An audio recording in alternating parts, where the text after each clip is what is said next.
anyone here a member of Ultraman Connection? Oh! Our people. Welcome to Ultraman Connection live in New York at New York Comic-Con. I am so thrilled to welcome you all. It is actually quite heartening to see as many seats filled as there are, because Ultraman is still relatively new to the popular American conscience. Check this out on the screen. That, people, was the very first time I laid eyes on the universe of Ultraman. It was the early 1970s. I was in Puerto Rico, Bayamon, Puerto Rico, so lonely, unlike anybody for 1,000 miles.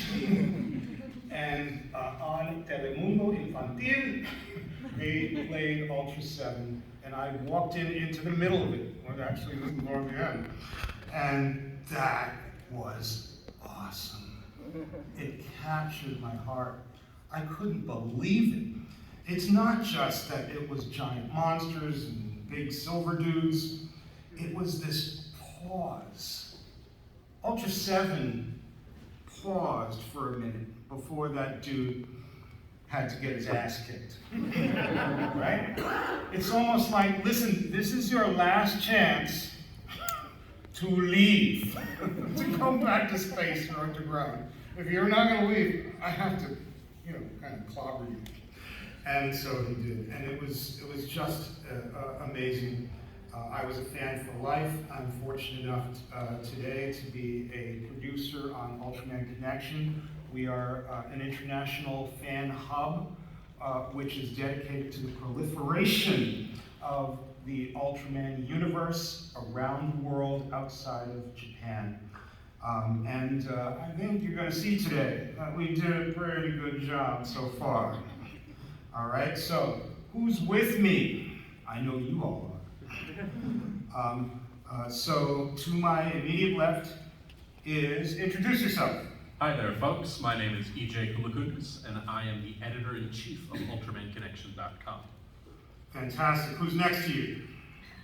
I'm Evangelia Artemis. I write for UltramanConnection.com. I'm known as the noob. I write articles on my entry into the Ultraverse. And fan profiles also. Excellent. Who's next? Hey, I'm Kyle Higgins. I'm one of the two writers on the Ultraman comic books at Marvel Comics. So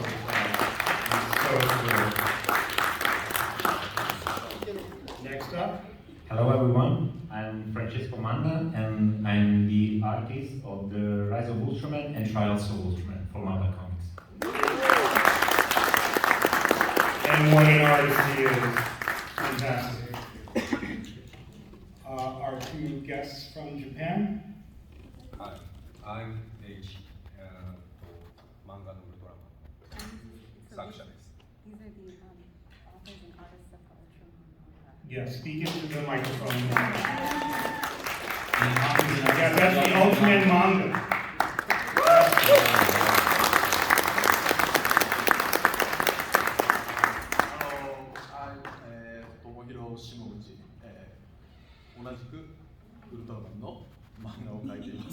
They're both authors of the Ultraman manga. That Ultraman manga serves as the basis for anime Ultraman on Netflix. They are the designers of those characters.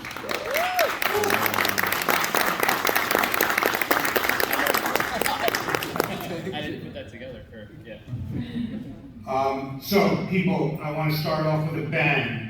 On Saturday night, we are going to show Shin Ultraman, the feature film, just a few blocks away from here at the AMC 34. We've got tickets, okay? Now, if you want a ticket, I need you to, at the end, raise your hand and ask a question. Participate, stick around. There are some surprises, all right? You talk to us, we give you a ticket to the movie. Now listen to me, do not take the ticket if you are not going to see the movie. So don't be going to One Piece. I know what you're doing. I know. Come to Shin Ultraman. Truly, it's a breathtaking live-action feature film. It's spectacular. So we're going to be giving away tickets during this session. All right. So now we're going to do a fast run-through of the spectacular Ultraman news that's dawning for the coming year. I'm super excited about it, and some of our team members are going to help me out. EJ, what is with that Decker? He does not look like the Decker we've been watching. Well, first off, I am assuming that most of you have been watching Ultraman Decker on either the Ultraman official YouTube channel or ad-free on UltramanConnection.com. Decker being the latest Ultraman series. But that is Decker Type Dynamic. It is a very mysterious form with very interesting powers, a very different look from the versions of Decker that we've seen up to now. And he will be appearing in the near future when Decker needs that power the most. Well, Burn told me it's just a matter of weeks.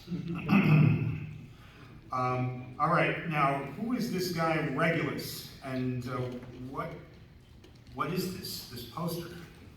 Ultraman Regulos is a spin-off, prequel, sequel, many things to the recently aired Ultra Galaxy Fight the Destined Crossroad, which some of you may have seen on UltramanConnection.com.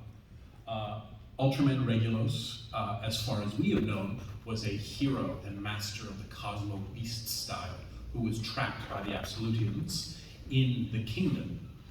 But he's had a much larger story than that we have never gotten to see. And in the coming months, in the coming year, we will learn the origin of Regulus, his connection to the greater happenings of the Ultraman universe, and in the process get some of the best action storytelling that the Ultraman series has ever had. So now, if you know me, you know I love transmedia universes, right? And what's fascinating about this is that here we have a TV series that has spun off a YouTube series, Ultra Galaxy Fight, which has in turn spun off these new specials, which will feature the origin of Regulus all by themselves. And we're going to try our best, with a little help from Tsuburaya, to get you to see it as early as possible. So you're going to get access to this special by hook or crook. We're going to figure it out. It is awesome, as anything connected with Ultra Galaxy Fight is, as far as I'm concerned. All right. Shin Ultraman is making its way around the world, okay? It is not in general release in the United States yet. Shin Ultraman is a feature film smash hit in Japan. Millions of people have already seen the film, and it is already in distribution in parts of Asia, and we're working really hard to get somebody to distribute theatrically here in North America. It is well worth seeing. If you don't catch it on Saturday night, do catch it if you like tokusatsu, special effects, and just this original deep spirit of Ultraman is embodied in Shin Ultraman. The Ultraman official YouTube channel is growing, and it's going to be offering all kinds of new content in the coming year. We're so excited about it. We're going to be moving Ultraman Connection Live, which was only available to a few thousand Ultraman Connection members. We're going to move some of those live shows to the YouTube channel so you can all get to see. That doesn't mean you shouldn't become a member of UltramanConnection.com. It's free, by the way. But we want to share this content with the millions of fans who are already subscribing to the Ultraman official YouTube channel. And of course, the latest series are going to be airing there like Decker right now. This is breathtaking, guys. Everyone, the Netflix has been running the Anime Ultraman series, as you know, but up next, next year sometime, I believe, will be Ultraman. This is a feature film being created by Shannon Tyndall and John Aoshima, and the animation is by Industrial Light and Magic, not Lucasfilm Animation, ILM. This is a breakthrough in terms of how breathtaking the animation is going to be on this movie. This is a new Ultraman universe. It features a young character who's a baseball player who becomes Ultraman, and it is the perfect blend of East and West. We are very much looking forward to it. There's a touch of the style that you're seeing there. Look at the style is awesome. EJ, what about this? As some of you may know, 55 years ago was the debut of Ultraseven, which is Jeff's favorite and the favorite of many around the world. And in honor of that, in honor of this upcoming year of Ultraseven, which started on October 1st, Tsuburaya is releasing Ultraseven in 4K for the first time. 4 episodes. 4 episodes to start. That's a good time. Wow. And so what we're seeing here are the early ones with the appearance of Alien Karaso, Alien Eros, Alien Chibu, The Greatest Invasion in History, which is my personal favorite Ultraseven story, and the fake Ultraman story. So kind of a killer's row. And don't miss that when that becomes available to you. If you can find it, then see it. Now, Kyle, you nodded there. I think you recognized an episode or two from your studies. Yeah, well, yeah, you know, the nice thing is when you're, the rabbit hole is deep to dive down. You know, luckily we have some pretty awesome guides for when we have questions and are looking for points of inspiration. We work very closely with the creators of the comics and with the editorial staff at Marvel to make sure that what you're seeing, every Easter egg, is authentic. And Kyle and Matt Groom is the co-writer of the comics. They're fantastic at acknowledging the greater Ultraman universe. Just before we get to Marvel, though, UltramanConnection.com. Big things are happening in the coming year with Ultraman Connection. Talk to us about fans and fandom Evangelia. Yeah, sure. So we're going to be opening up the fan section of the website a little bit more. I'm going to be writing some fan profiles. So if you have an interesting connection to Ultraman, then definitely find me after this so we can talk about writing an article about your experiences. And that includes fan art, cosplay, podcasts, YouTube videos. Any connection that any fans have is going to be featured. That's fantastic. There'll be a new Shin section to UltramanConnection.com, and we're going to be putting up some amazing new footage, some that has been very rarely seen. For example, floor shows. That's live shows, stage shows, where the Ultras battle Kaiju, and it's just incredible. Just really, if you love this stuff, you're going to see it in the exclusive video section. Again, joining UltramanConnection.com is free. I encourage all of you to do it because it will entitle you to things like tickets to go see Shin Ultraman. Marvel. The idea of affiliating Ultraman with Marvel and having that relationship be a beautiful one is a dream come true for me, and I think it is for our Marvel guys right here. Check out some of those covers for the rise of Ultraman. Totally authentic. Look at the love. Look at the love. They had us fix up the photograph because they wanted a photo cover for each of the miniseries, and to put it on there. You know, that's not something that you just do purely for commercial purposes. That's something you do because you love Ultraman, and Marvel's editor-in-chief, C.B. Sapolsky, and Tom Brevoort, the editor of the series, they adore Ultraman and have worked so hard to make this great. Kyle, talk to us about, briefly about how you came to be the writer on Ultraman. Sure, yeah. I guess the funny, quick version is that Tom is actually my very first editor in comics. When I was starting out, I was like 24.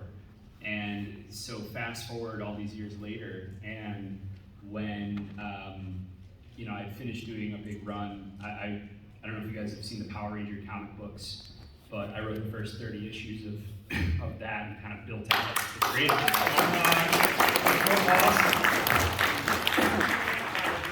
And so after that, I was kind of working back in the mix at Marvel, doing some Winter Soldier work with Rod Reese, and Tom reached out and said, you know, I know this is kind of a shot in the dark, but is there any chance you have an interest in Ultraman? And I had started kind of not only getting into Ultraman, but Kamen Rider and more Sentai, just kind of post my time with Power Rangers. It's interesting. It's like, you always joke, like, as a comic book writer, you don't read a book after you leave, because it's kind of like trying to stay friends with an ex, you know? Like, and then they're like dating your best friend in the case of, like, you know, future writers. But the going more down the Toku route as a fan, it was material that I had a passing familiarity with, but it was something I could be a fan of, again, something new, and that was really exciting for me. And so the timing really worked out well when Tom reached out, and so I asked him if I could do it with a co-writer, Matt Groom, who I had met when I was doing Power Rangers. And Matt's one of the most brilliant, just true writers that I have ever encountered.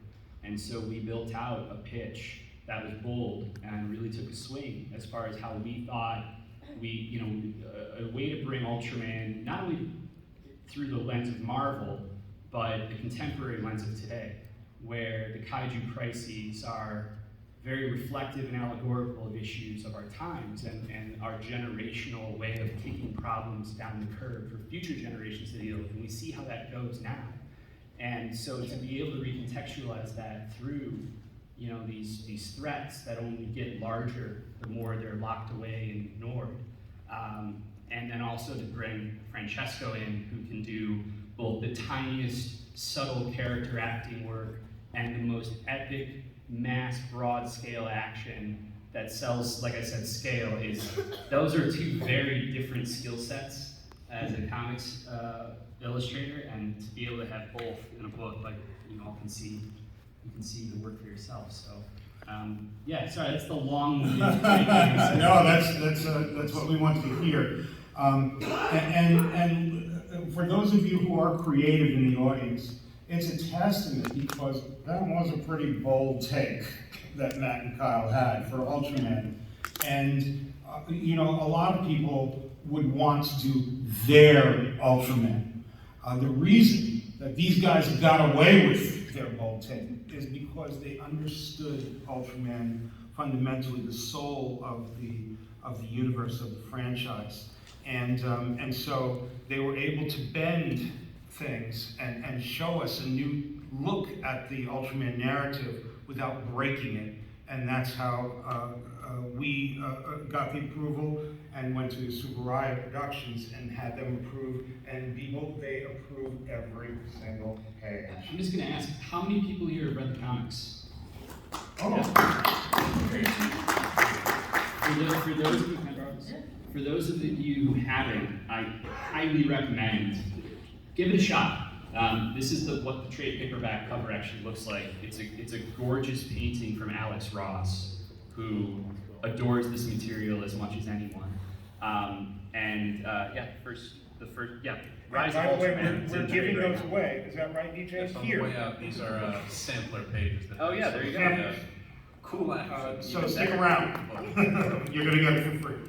Okay, so Francesco, talk to us about how you came to the Ultraman comics. This is a black and white version of one of Francesco's most spectacular pieces in the series. Yeah. Look at that guy. I came from filling some Marvel books, and when Tom reached out, asking me, okay, Francesco, we are here something big that it can be bigger for the future. And it's Ultraman. And actually, Ultraman is my first long series I did for Marvel Comics. And it was pretty exciting because when you work on a franchise, on a licensing product, you have to respect the character, the origin of the character. And Ultraman is very popular and iconic. So the work I did on Ultraman is to marvelize to the character, you know, because basically Ultraman is a Japanese Superman, you know, a kind of that. And it was really cool because the same work I did with Kaiju, you know, I had to respect design. But if you look closely to Kaiju, it's very interesting because they represent the dark side of the human being. So the funny works was this basically, to represent as best as I can the Kaiju, respecting the design. And that was very thrilling because Ultraman gives so many opportunities with this giant towering around the town, and it was very exciting. Excellent, excellent. So, I have a special treat for you. I think we have a piece of Francesco Manna artwork that has never been seen before. We're lining up side by side with a piece that has been glimpsed, but I think will be a treat for everyone here anyway. Check it out.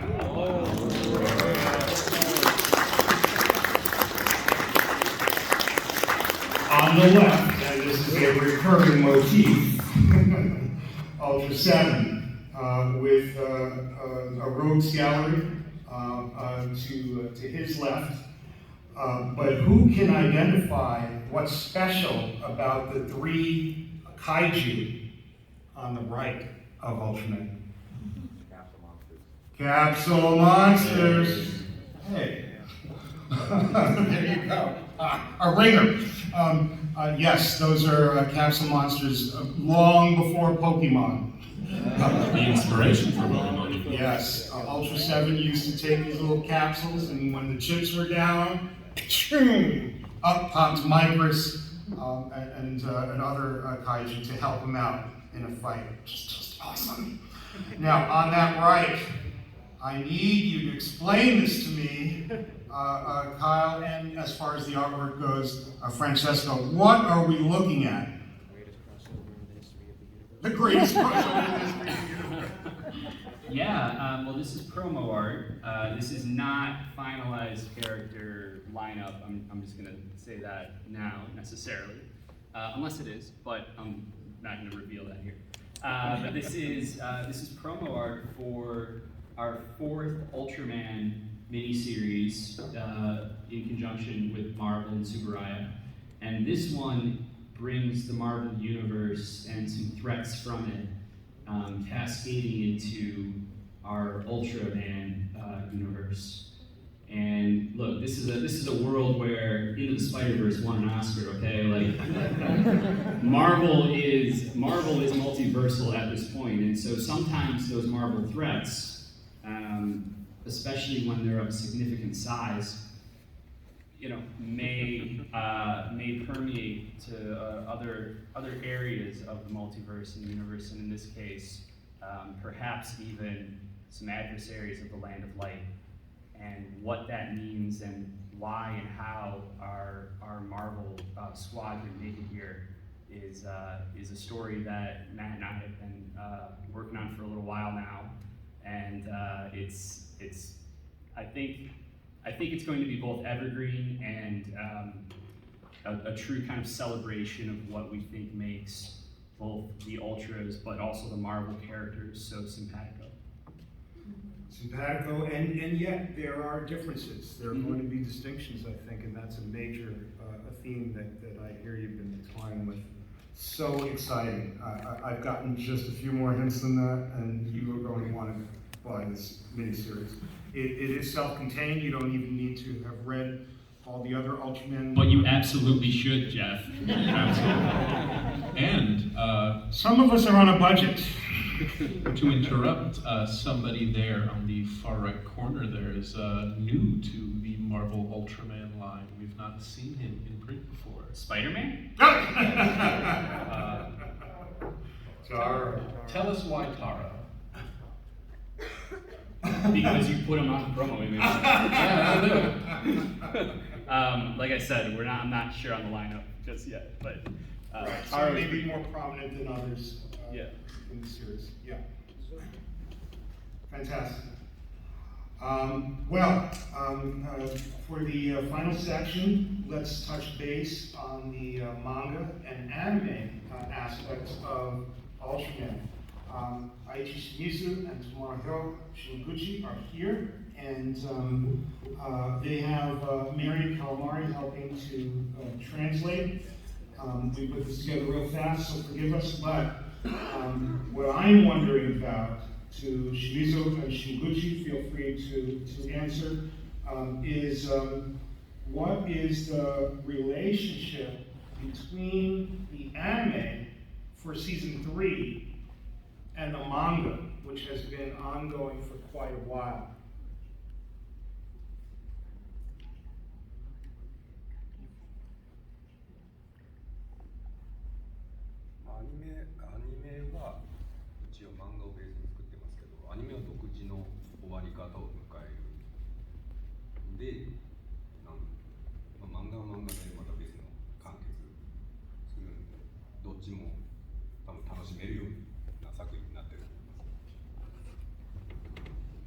So the manga is currently ongoing, so the ending of the anime will be a little different, but both of them they both want you to enjoy very much.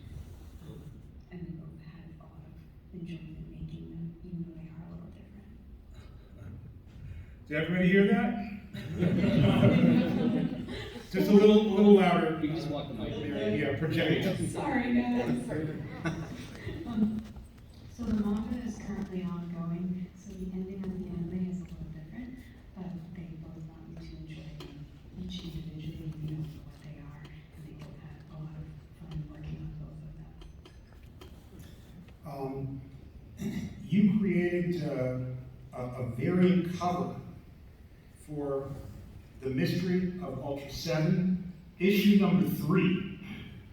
Can you talk to us about the work on that cover?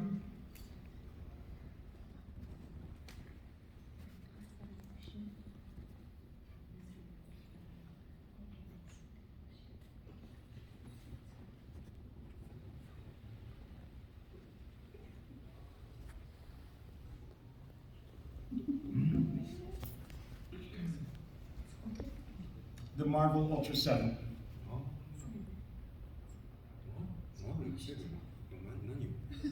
Sorry. バリアントカード書いてある。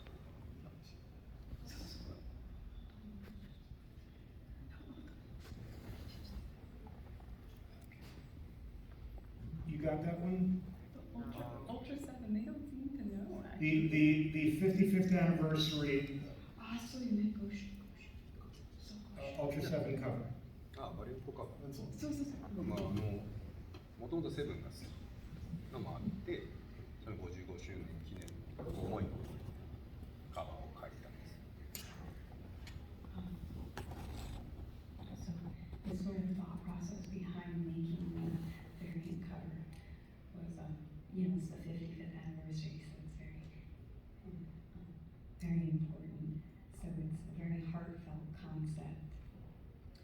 So what's going to happen, people, is that cover is going to be made available to you for signing at the Marvel booth on Saturday at, is it 1 o'clock or 1:30? 1:30. So at 1:30 on Saturday at the Marvel booth, there's going to be a panel, a smaller one about Ultraman. And we're going to be able to sign both Francisco Mana's Marvel crossover and the Ultraseven litho, which will be back to back. And you'll be able to get some signatures on that as well. So try and remember to come on Saturday. This, by the way, was just released today. This is promotional art for the final season of Anime Ultraman. We just saw it this morning, and it is going to be quite powerful. If you've been following the anime, it is rough stuff, a little darker than the average Ultraman show, but certainly deeply emotionally satisfying. There's the manga that Shimizu and Shimaguchi have been working on, and there's the original poster for season 2. Super, super exciting. Shimizu and Shimaguchi, how would you compare American comic book convention to Japanese convention?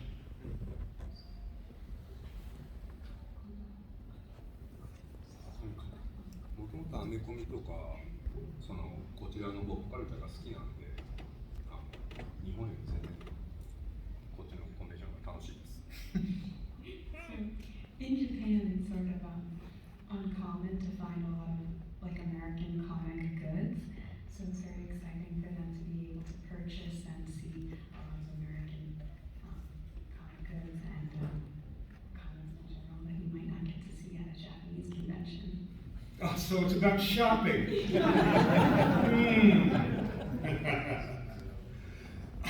People, I know it's only from a time perspective halfway through, but we want to devote the second half of this panel to something very special, our grand finale, which is happening now. Who are Ultraman and Ultraseven? Where are they? It seems to me almost for the first time that they got together in comics, but I want more, and so do you!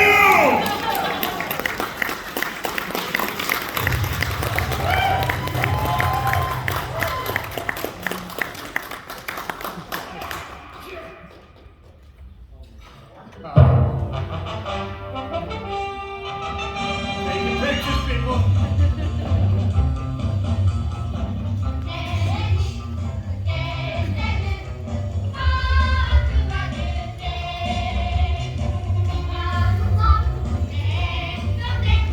These are the actual seat performers, direct from Tokyo, Tsuburaya Productions.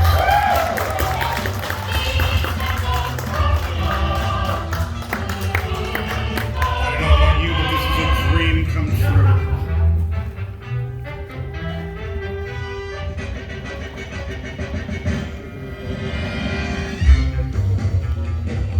Okay, so people, listen carefully.